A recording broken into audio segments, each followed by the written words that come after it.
very quickly with the same amount of assets. I can't see it.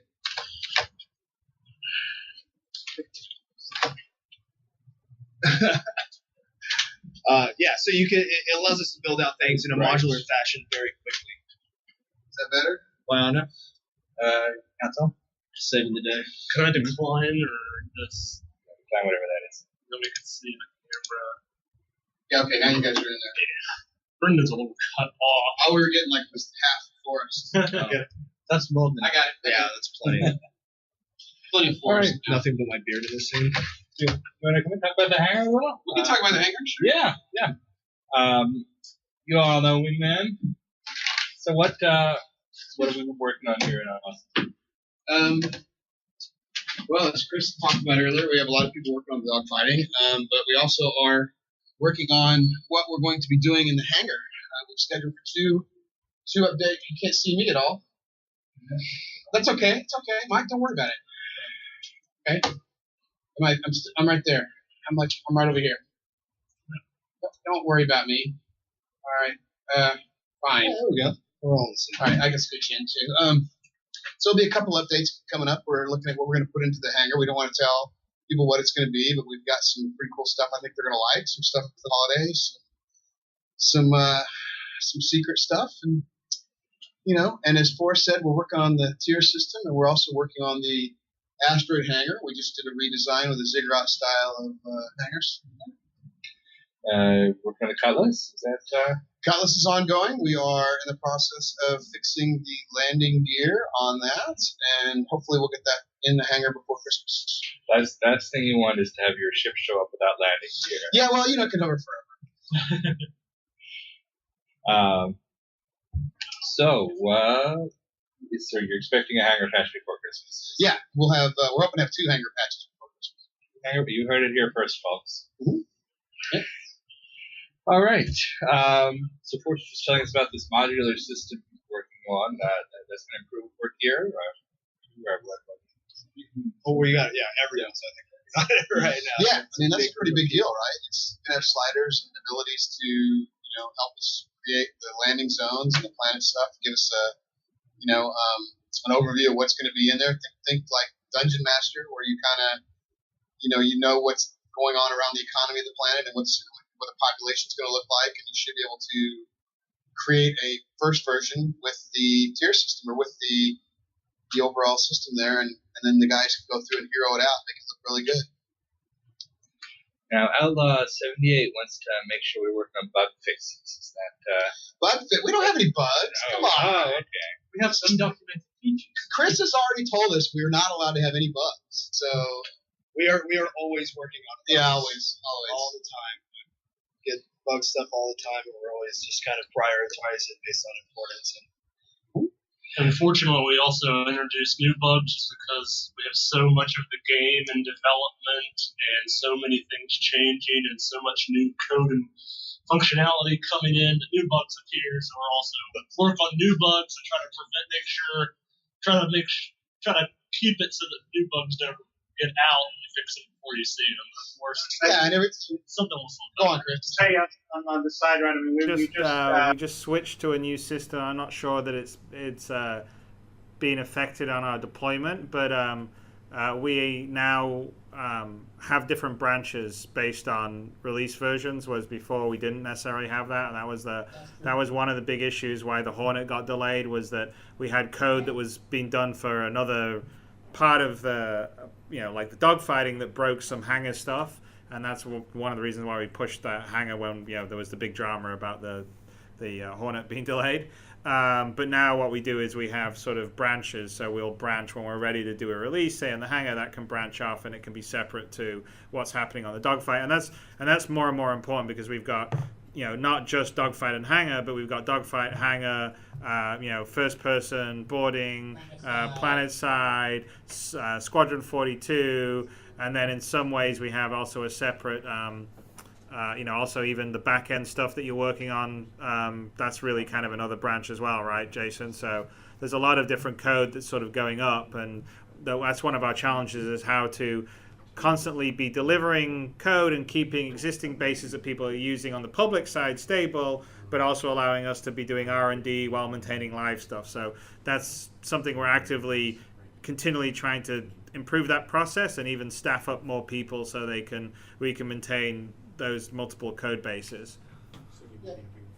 And to piggyback on what you're saying, just is to clarify a little bit for the folks who aren't used to development, when we branch something, we usually branch off a certain subset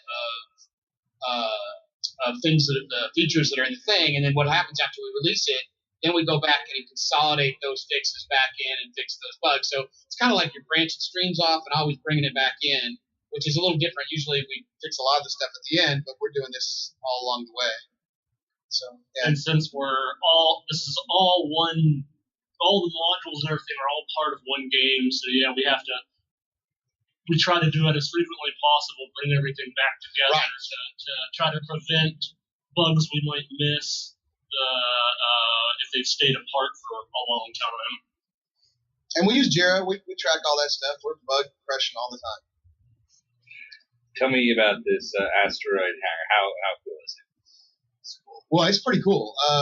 The idea initially is that it's going to, I think, Chris can correct me if I'm wrong, but I believe this is something we're toying with the idea of eventually being the guild-style hanger where it builds out down to where you're sitting up top.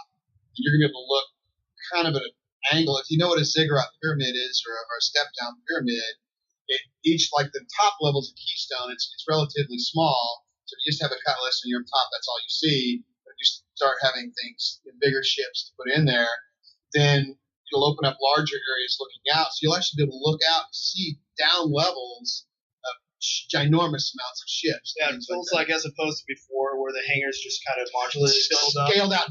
Now it kind of feels like it's actually being built into the asteroid. Right, exactly. Which is kind of different and kind of, pretty cool, right? Yeah. Especially for that type of hanger. Works pretty well. Yeah, it looks pretty good. And we white boxed it out, and now we're white box is tough because it just looks like a white box, but we know it fits now, and now we got to make it look like it's hewn out of rock, and it looks like it's you're in an asteroid somewhere.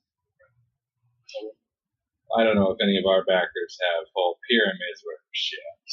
I know Rad does. What if they did? Sandy's got like all kinds of people that have tons of ships out there. It's amazing. We see some cool screenshots from this.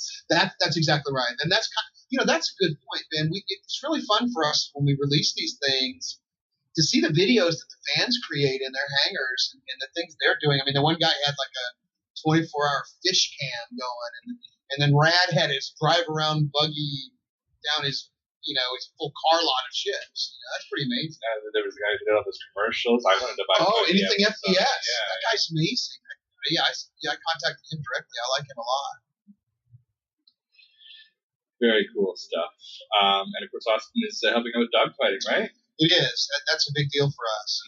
Chris talked about that earlier. So spending a lot of time on dogfighting right now, building out the environment, and then all of the effects that'll go along with the ship. Yeah, the effects that go along with all the weapons, everything, and then the sounds that go with those, and then how much damage they do, and then the damage textures and the looks and all that stuff to do. We don't want to put something out there that it's too early. We want to make sure it's done right. Yeah, if you're going to do it right. But there might be something coming where they can fire weapons pretty quickly. We'll see how that goes. Anything about that? I don't know anything about that either. All right, let's take some questions for the Austin team. Chris knows about that. Let's see. The fish in the hangar, will they be more alien in the future? That's a great question. And we've you don't want to give too much away here, but let's just say before Christmas you might have an answer to that question. And it's no, they're not going to be any more fish. What are you talking about? They're Earth-like planets. Everything's Earth. Yeah, so keep checking your tanks. Yeah, keep checking your tanks. Let's see. How does the modular system work with NPCs, unique and non-static objects? Well, you can have dynamic objects built into the tier system. In general, for example, you could go as far as say if you had a tier system that was built around a bar, right? And you could drop that tier into the center of a room, and then it automatically creates a prefab or a template bar, and you could have kind of an NPC built into that. That's maybe the bartender. And then again, the whole beauty of it is jumping into it and then swapping out the different aspects of the tier system because it's made up of multiple prefabs. And then when you swap that stuff out, right, that's where you get your customized feel. So it's not going to be a modular system that everything looks the same. Right. It's a modular system that gives you a very quick template to start building everything out and prototyping everything. And then as you look at it, you can see what needs to be changed. And maybe, maybe it's a different type of planet, so you plop it down, then you switch out the assets for the appropriate art design that fits that style of planet. So that's kind of the idea.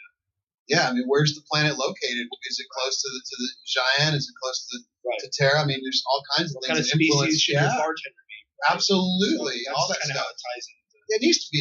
And we have a lot of places to go, so it's going to be continuing on forever. Hopefully, we'll be adding systems and planets forever. Right. We've got someone wondering if there will be more things for our NPCs to do in the hangar. Is there going to be living quarters? The NPCs to do in the hangar? Well, I mean, if we have multiple characters, can somebody be taking a nap while the other one is shaving his eyebrow? Yeah. Do what? NPC group. I guess barracks kind of thing. I guess that might happen at some point. You don't want to give too much away, but it's going to be more than just a box to keep our ships.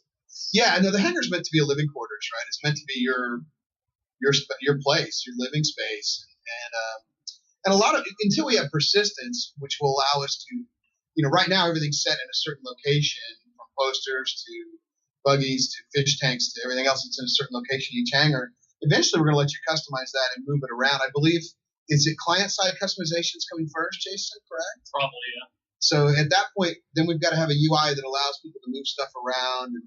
And then you'll start seeing a lot more stuff come in, that will allow you. We'll have slots you to basically customize your own hangar. Because ultimately, it needs to feel like your house. And I don't know, is it safe to say that there's a reason why we put doors in the hangar? I think that's safe to say. Right? Yeah. All right. So what about graphical improvements? Under the hood, what's going on? Can we talk about PBR at all? We just kind of briefly touched upon it. One thing that sorry. Oh, they're going to have a video for us soon that's going to show. Yeah, at Inside CIG, Moreland and Forrest, everybody's got together. Nathan. We've got a video coming up.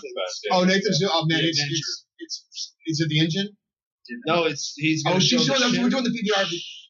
Sorry, my bad. Right. One thing that I see coming up a lot, we are going to do an optimization pass on the hangar, and we are going to go through and do LODs and do a major optimization pass. And a lot of the lighting is kind of temporary at the time, and it will be improved. And really, I think all of those changes will be a part of the porting to the PBR process.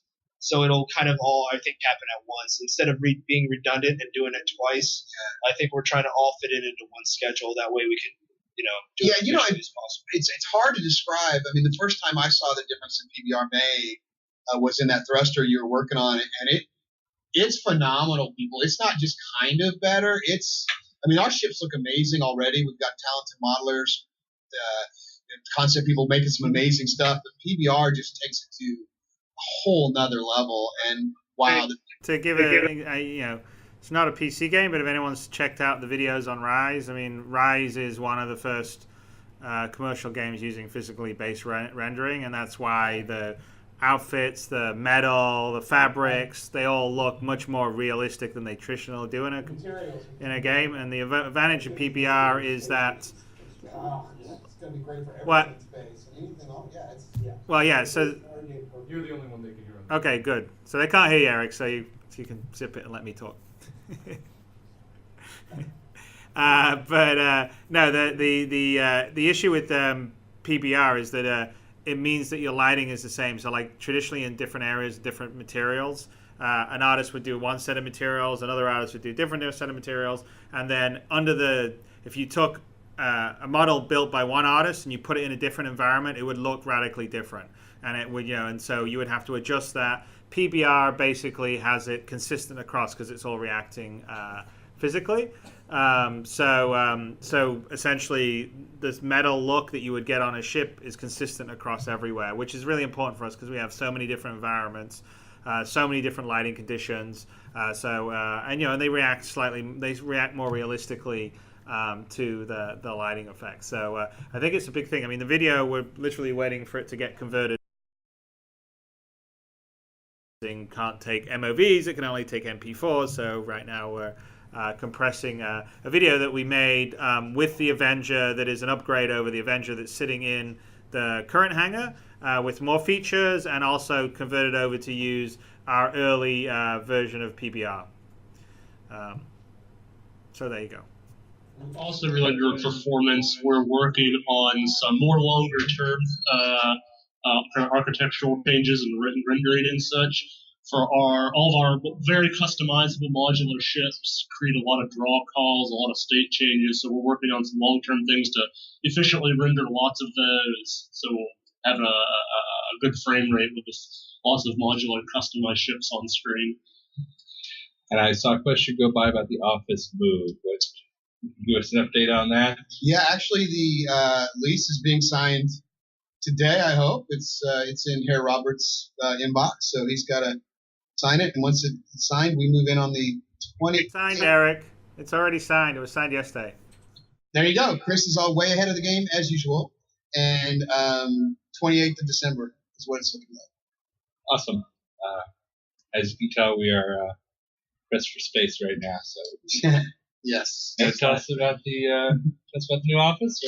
Well, the folks have seen it. It's a pretty large space. It's going to give us room to set up a small mocap area, to grow the team some, to where we can continue to release things and integrate these bits and pieces that are coming from all over the different studios. So it's in a nice location, just like Santa Monica has a beautiful area. We're getting out of the basement essentially. So I hear that we good to play the video on the Avenger, which uses sort of the preliminary PBR shading stuff. So I think we'll play that now. Nathan Gearsley, who's incredibly talented. He's the guy that actually designed and built the Avenger. He actually works in the UK, so he's part of our sort of UK operation. He did the buggy as well, by the way. So he has a lot of experience with CryEngine as well, because he was at Crytek UK for a long time before he joined us. So he's a talented guy. So I think we're going to queue up the video, play it, and then maybe we can answer some questions afterwards, and then we'll roll on to Sandy's update. Okay, here we go. Can I see what this video looks like? I come over to you. I see it. I'm off. Never mind.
Anyway, so what are we at? Are we still? That was the upgraded Avenger using sort of the early version of the PBR. So hopefully you'll like that. I think we'll put that up on our YouTube channel, so it'll be slightly higher res than what we can do in the live stream. But hopefully you guys liked it.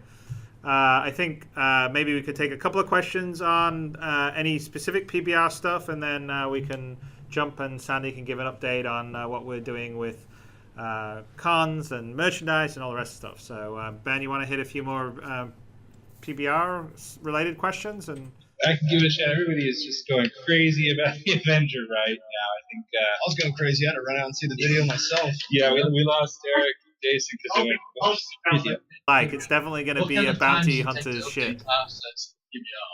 It takes you don't have to redo any of the geometry or any of the model. However, the way you break down your texture sets is entirely different. So that does take a little bit of time. Does PBR mean a performance hit? Wow. Not generally. Generally, no. Does not not in modern generation graphics cards. Is it going to increase the time to make a new ship live going forward, or is it just a matter of a different process now? So I think Chris hit it right on the head in the fashion that I think it'll save us time, because instead of somebody trying to do stuff from scratch all the time, we have a set of material libraries that this is chrome, this is aluminum, and so on and so forth, that people can just pull for it and then kind of define it. So there'll be a lot of materials that are already made that people start at, so it might even save us time. Yeah, I would just add that, I think we haven't updated the hangar for a little bit right now. One of the reasons is when we shift to PBR, it's a complete shift to PBR, so we have to change everything over because the way you do the materials.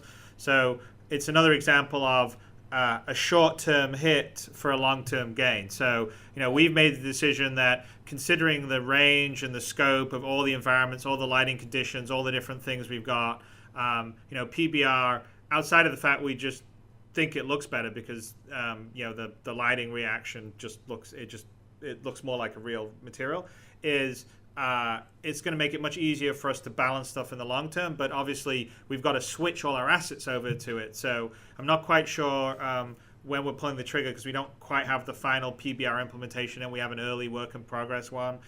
We're in the process of integrating the essentially sort of the more recent PBR, which was what Rise shipped with.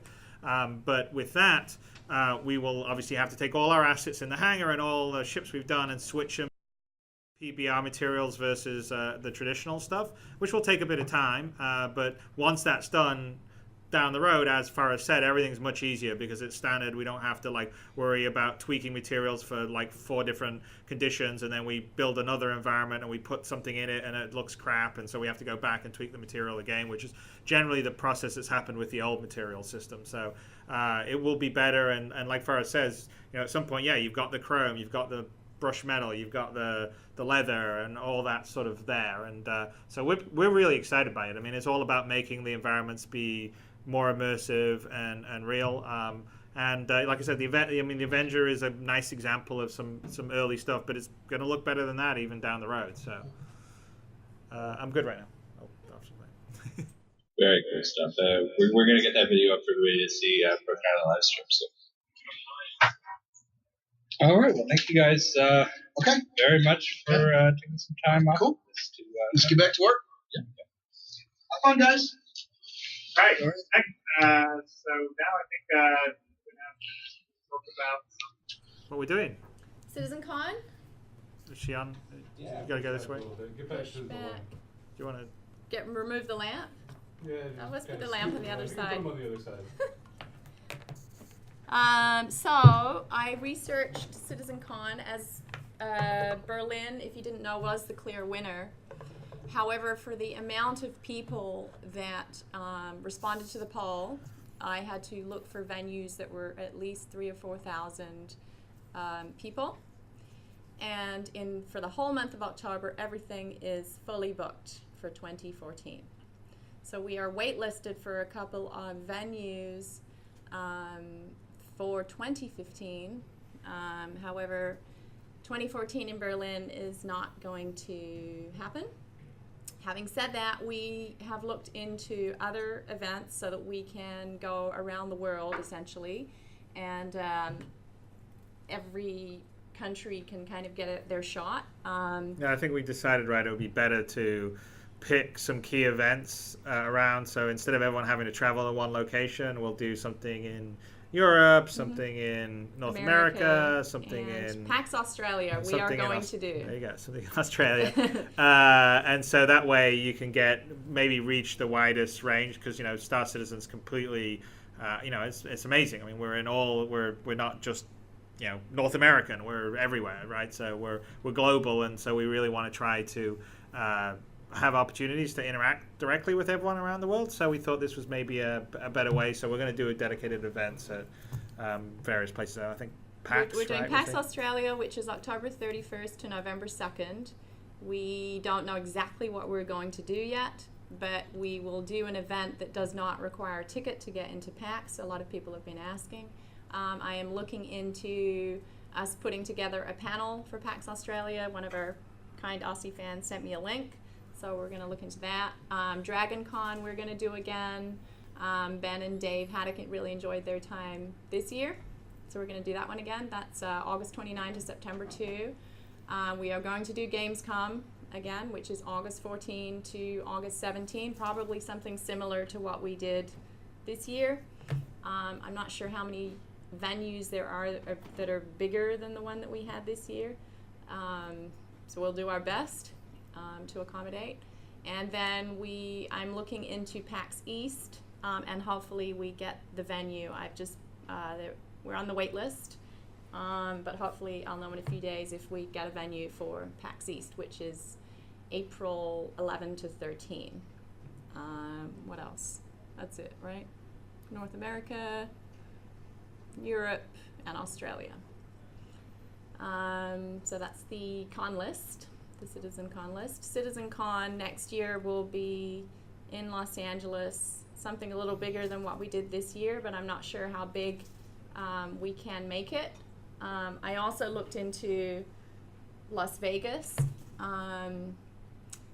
The cost to actually hire a venue in Berlin or in Vegas is stupidly expensive, just for the venue hire. Like hundreds of thousands of dollars. Like hundreds of thousands of dollars. Which is probably why, like, if you go BlizzardCon, they charge you, I don't know what it is, $175 a ticket, because they have the same kind of environment, Well, I went to BlizzCon this year, and they have 30,000 people that go through for $175 a ticket, and it's a whole process in itself. So we would need to hire a whole dedicated team and everything, and it's probably. We've got a game to make.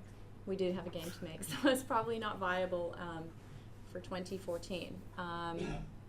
We have the Starship final, Next Great Starship, which will be on June 8th. And I have to check the capacity for that, but we will probably have fans as winners who can come to the event. I'm not sure how we're going to run that yet. I think the capacity is maybe less than 1,000. So, but that will be in Los Angeles, the Next Great Starship final, which brings me to some stats for the Next Great Starship final. We have a total of 111 teams who have entered right now. 26 teams from the US, 8 teams from the UK, 5 teams from Germany, 4 teams from Australia, 4 teams from Canada, 2 from Spain, 2 from Switzerland, 2 from Austria, 1 from Norway, 1 from the Netherlands, 1 from New Zealand, 1 from Argentina, 1 from Russia, 1 from China, woohoo, 1 from Italy, 1 from Greece, and 1 from Russia. Okay, so 2 from Russia. Oh, 2 from Russia, yeah. Okay. And then we've got people who've entered, they work in the industry. And you've got 49 unspecified country teams. Oh, yes, we right? do. So. Thank you for reading my sheet of well, paper. no, I'm just saying, because everyone will probably add all that up and go, well, that's not 111 people. Yeah, but. all right. People who've worked in the industry.